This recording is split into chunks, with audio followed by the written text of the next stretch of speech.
Great. Okay, Alex, welcome to Premiere. It's the first time it's come to Melbourne. You Thank flew you. in last night. Yeah, flew in last night. It's a beautiful day today, and it looks amazing. It's like such an amazing space. And Well, like this is an old stopping ground for you because the Yeah, it first is. show you had That's in Melbourne right. for LMFF was That's here. right. That's right. It's gorgeous. So, why is it so important for you to come here and have a presence at Premiere? Well, I think it's really important because retail is tricky, at the moment, and I think it's really important to sort of be part of the selling of each range, and especially when it's just been released, to let people know about it, what the philosophy is for the season, what we're offering, and part of the fact is that I just love it. I've always loved being part of that selling process, and I think Sharrocks are amazing, and they know my brand so well. It's just nice when I'm here, and when you're meeting boutiques, and they can ask questions, and I can literally they can hear it from the horse's mouth. That's true. And obviously you said the economic climate at the moment is a little bit tricky, and obviously the dynamic with online.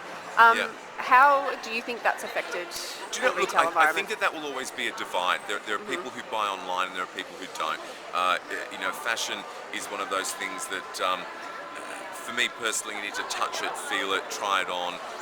There's certain things that I buy online. I'll buy underwear online when I know a brand, and I can, I do it on that level.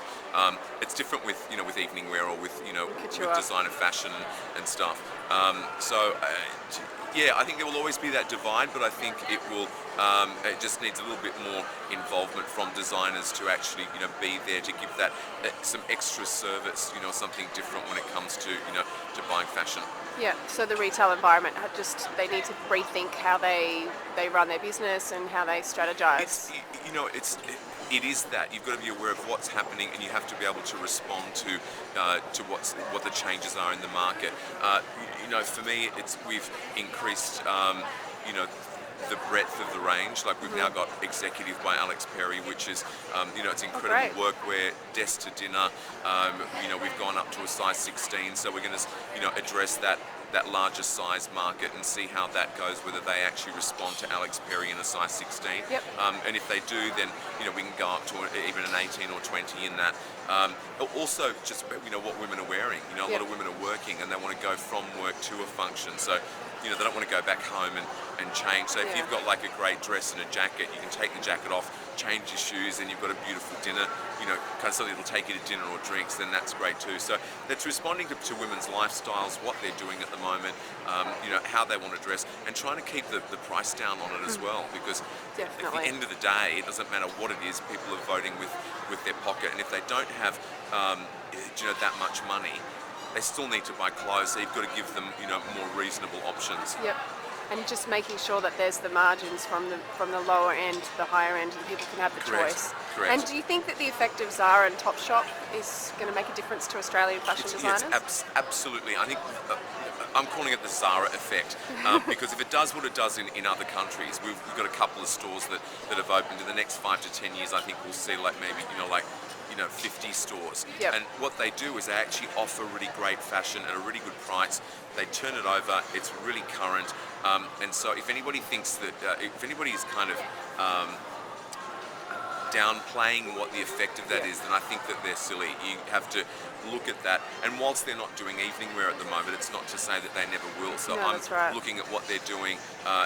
Everybody else is rethinking, what their strategy is to make sure that you can, stay relevant in an economic society. So you think there's positives in that it's going to help the Australian fashion environment evolve and sort of be more competitive? Both. It'll make other people lift their game who are in that same market of clothing, and it will make other people. I think you've got to think about it. When you can go in there and buy. Sophie Faulkner had a dress on at a function we went to the other day, which was it was from Zara. It cost her $100, and it looked like Lanvin. It was great quality, beautiful colour. It was amazing, and that I just thought to myself, okay, amazing person wearing it too. Amazing person the wearing combination. it. We all do. I buy Zara every time I go away. My wife has for ages. Kirsty Clements is the at the head of Vogue. Like everybody does buy it. It's not that that's all you buy, but you've got to be aware of the fact that is going to be there. People are going to do it, and it's going to make an impact on your business. So you need to react. Yeah, definitely. So basically, you're here to showcase a few of your current collections or Yep. upcoming collections. What are those collections? Well, this is and what winter. Yep. I've got winter. We've got both brands, Executive by Alex Perry and Alex Perry. So again, I've responded to the change in shift of who my client is. You know, my market has become a lot younger, and I attribute that to. To Australia's Next Top Model. We've got like Yep. this fan base of girls Definitely. that are a lot younger. So we've got like a lot of younger, shorter, dresses.